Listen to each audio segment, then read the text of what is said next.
नमस्कार,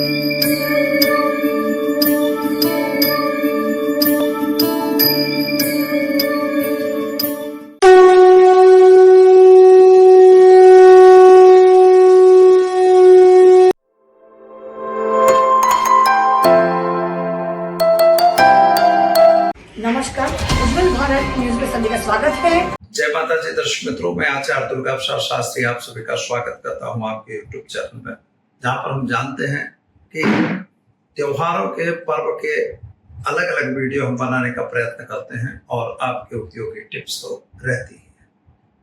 तो चलिए मित्रों, नवरात्र का पर्व प्रारंभ हो चुका है और किस तरह से नवरात्रि का आप स्थापन करेंगे, किस तरह से अपनी माता को आप प्रसन्न करेंगे।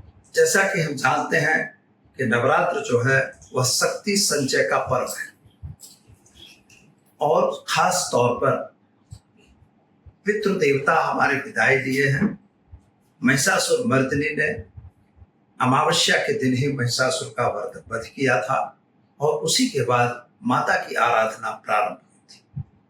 इसके पीछे की जो कहानी है, तो दक्ष प्रजापति की यज्ञ में माता सती ने जब अपना देह विलेपन किया था तो उस समय भगवान शिव जी बड़े दुखी हुए थे। अंत में देवताओं ने दैत्यों का वध करने के लिए माता का आराधन किया, माँ भगवती को याद किया और वही कारण बना कि माता भगवती का प्रादुर्भाव हुआ। दुर्वासु नाम का एक दैत्य था जिसके कारण माँ भगवती ने अवतरण धारण किया और उसके बाद अलग अलग दैत्यों को खंड खंड करने के लिए माता ने अलग अलग अवतार धारण किए।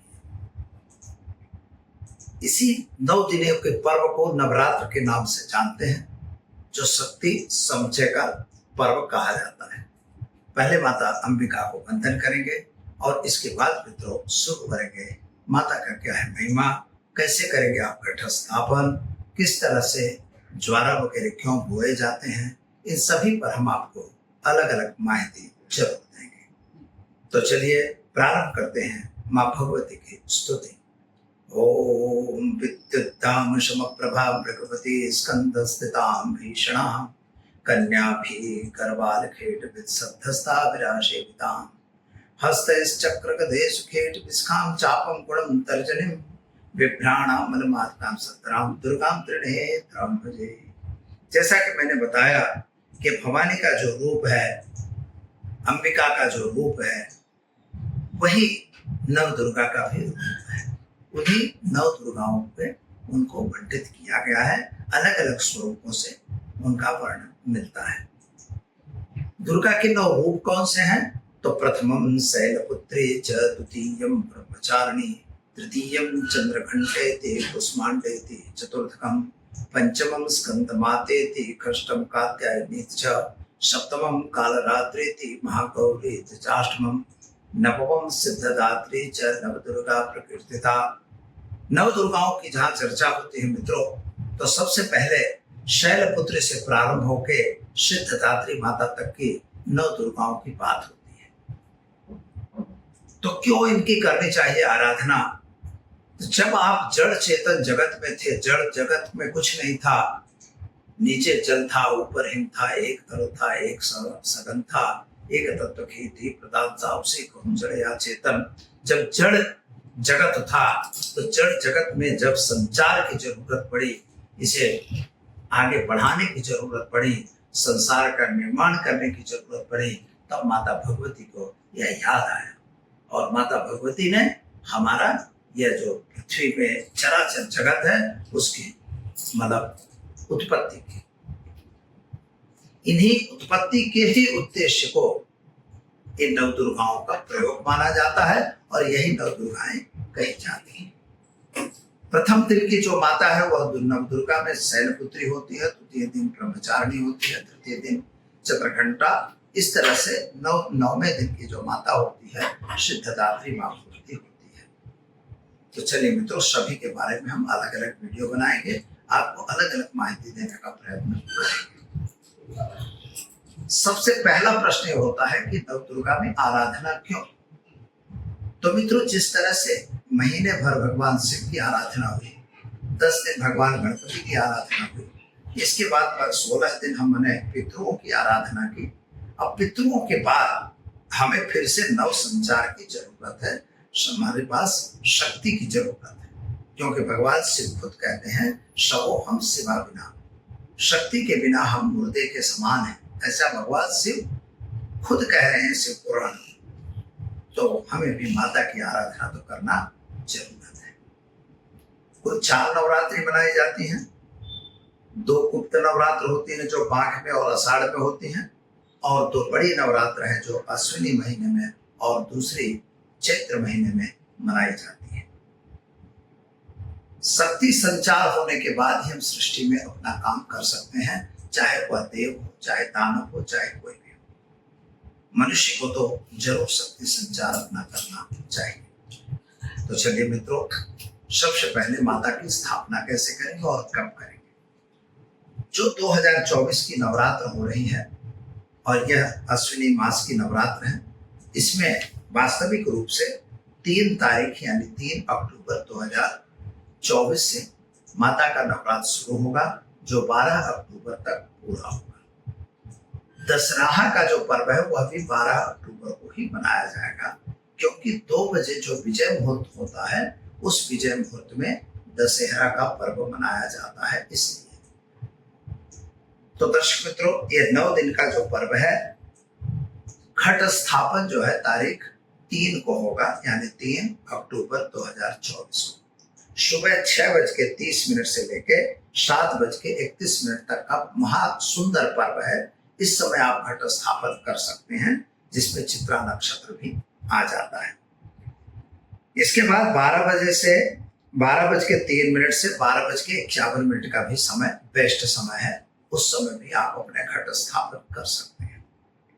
वैसे बहुत से मुहूर्त है, 6:15 से 7:14 तक, 9 से 12 से लेकर 12:09 तक जो है वह शुक्र बुध की होराई है, और 1:08 से 2:07 तक गुरु की होरा रहेगी, और 4:06 से 7:05 तक भी गुरु की होरा है।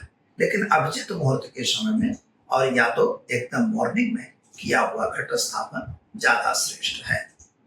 तो ये तो हमने आपको मुहूर्त बताया। अब हम मित्रों जान लेते हैं कि इसमें क्या करना है। तो सबसे पहले हमें घट स्थापन करना पड़ता है। घट स्थापन क्यों, इस पर हम एक विस्तृत वीडियो तो जरूर बनाएंगे, लेकिन घट स्थापन इसलिए होता है कि सभी देवताओं का घट में वास होता है। जैसे पूर्वे ऋग्वेदाय नमः, उत्तरे अथर्ववेदाय नमः, दक्षिणे यजुर्वेदाय नमः, और पश्चिमे सामवेदाय नमः, मध्य मां पदवर्णाय नमः, वरुण देवता रहते हैं।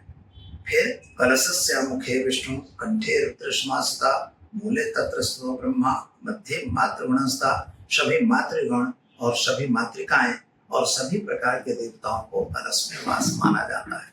जिस तरह से आपके अपने शरीर होती है, उसी तरह से कलश में 80% पानी भरा जाता है। उसमें पंच पल्लव लगा के और उन पर एक नारियल बढ़िया सुंदर रख के, चुंदड़ी में लपेट के नारियल रख दिया जाता है, और या तो पूर्ण पात्र रखा जाता है जिसमें दीपक भी जलाया जा सकता है। इस तरह से आप कलश को किसी ब्राह्मण को बुला के कलश अर्चन कर सकते हैं। इसके बाद जब कलश अर्चन हो जाने के बाद गणेश का पूजन होता है। गणेश पूजन के बाद आप मातृका पूजन के बाद नवग्रह देवताओं की स्थापना, और इसके बाद माँ भगवती की पूजन करके आप अपने नित्य कर्म को प्रारंभ कर सकते हैं। जैसे देह को होता है वैसे ही देवताओं का होता है। तो सबसे पहले स्नान कराना, उनको वस्त्र पहनाना, वस्त्र के बाद उनको भोग लगाना, चंदन पूजा करना, उनको श्रृंगार वगैरह चढ़ाना, यह नॉर्मल प्रक्रिया है मित्रों, रोज करना चाहिए। धूपम दीपम च नैवेद्यम, धूप दीजिए, नैवेद्य दीजिए, जो माताओं को पसंद है वह चीजों का भोग आप जरूर लगाइए। गुड़ घी जरूर लगाना चाहिए, यह अच्छी चीज है। दीपक अखंड भी रख सकते हो, और अगर आपकी व्यवस्था नहीं है तो आप उनको यथा काल तक दीपक रख सकते हो। तो दीपक क्यों जलाना, तो दीपक के साक्षी है। जैसे सूर्य हमारे साक्षी हैं, उसी प्रकार से दीप नारायण भी हमारे साक्षी हैं। दीप नारायण को यद्यप हम घी या तेल डालेंगे तभी जलेंगे। माताओं को दो प्रकार के दीपक जलाए जाते हैं। बाएं की तरफ, माता के बाएं की तरफ तेल का दीपक होता है और दाहिने की तरफ घी का दीपक होता है। यानी आपके बाएं घी और आपके दाएं तेल। इस तरह से आपको दीपक माता को जलाना चाहिए। जैसी व्यवस्था हो वैसा कर सकते हैं। यहाँ पर व्रत भी किया जाता है मित्रों, तो व्रत जरूरी है। जब व्रत करोगे तो उससे व्रतस्य पुण्यम महत्, उससे बहुत महत्वपूर्ण पुण्य होता है। हमारे विषय निर्विकार हो जाते हैं और हम माता की आराधना शांति से कर सकते हैं। इस तरह से व्रत स्थापन और करके अपने 9 दिन का व्रत किया जाता है। कोई एक टाइम भोजन करते हैं, जैसा भी अनुकूल है आप कर सकते हैं। इस पर भी अलग से हम बात करेंगे। अब हम बात करते हैं आज पहले दिन की माता है जो शैलपुत्री कही जाती है। तो या देवी सर्वभूतेषु मां शैलपुत्री रूपेण संस्थिता नमस्तस्यै नमस्तस्यै नमस्तस्यै नमो नमः। माता भगवती के चरणों में वंदन कर देखते हैं कि मां भगवती का क्या है स्वरूप। शैलपुत्री माता जो होती है वो केवल मित्रों बहुत सिंपल और सरल है। यद्यप वहां पर पर्वतराज हिमालय की लड़की है ऐसा माना गया है, वहां पर माता ने अवतार धारण किया था। देवी मां भगवती जो सती की कहानी थी वो सती ही माता के रूप में आती है, अवतरित होती है। उन्होंने तपस्या की। तो देखिए सबसे पहले जो शैलपुत्री थी, यानी जिस समय जड़ जगत था, जगत में कोई चेतना ही नहीं थी, उस समय जो मां भगवती का अवतरण हुआ है वही शैलपुत्री है। इसीलिए उसको शैल के नाम से जानते हैं। शैलपुत्री के नाम से उसे पार्वती का नाम भी दिया जाता है, जो मां भगवती का सबसे पहला स्वरूप है। 9 दिनों में सबसे प्रथम पूज्यमान हमारी मां शैलपुत्री है। अगर आप में भी जड़ है, आपकी बुद्धि नहीं है, आपको तब तो कोई काम नहीं कर रहा है, तो शैलपुत्री माता का पूजन आपको करना चाहिए। शैल माता पुत्री का जो पूजन करते हैं, उनका अर्चन करते हैं, उनका अभिषेक करते हैं, तो आपको अवश्य आपके घर में एक प्रकार की चेतना की प्राप्ति होती है। जैसे छोटा सा बच्चा होता है, तो जैसे वह डिंब बनता है, तो छोटे से बच्चे की तरह उनको जब प्रेरित करोगे तो वह मां शैलपुत्री ही प्रेरित कर सकती है और उसमें धीरे धीरे उनका विकास होने की संभावना बढ़ जाती है। मित्रों यहाँ पर एक बात है कि इनका जो जन्म का प्रतीक है, विश्व में, जगत में, संसार में जो जन्मा हुआ बच्चा है उसका ही प्रतीक मां शैलपुत्री है। जिस तरह से 9 महीने दरमियान बच्चा पेट के अंदर गर्भ में रहता है, उसी तरह से यहाँ भी शैलपुत्री का नाम यानी कि डिंब की तैयारी की बात होती है। इसीलिए ऋषिगण लोग मूलाधार चक्र में मां भगवती का दर्शन करते हैं। मां भगवती का दर्शन करते हैं और आपको अगर संतान की प्राप्ति नहीं है, आपके घर में क्लेश चल रहा है, आपके बच्चे कहे में नहीं है, ऐसी अगर कोई परिस्थिति है, तो यह छोटा सा प्रयोग मैं बता रहा हूं मित्रों, जरूर आपको करना चाहिए। प्रयोग होगा ओम ऐं ह्रीं क्लीं शैलपुत्री देव्यै नमः।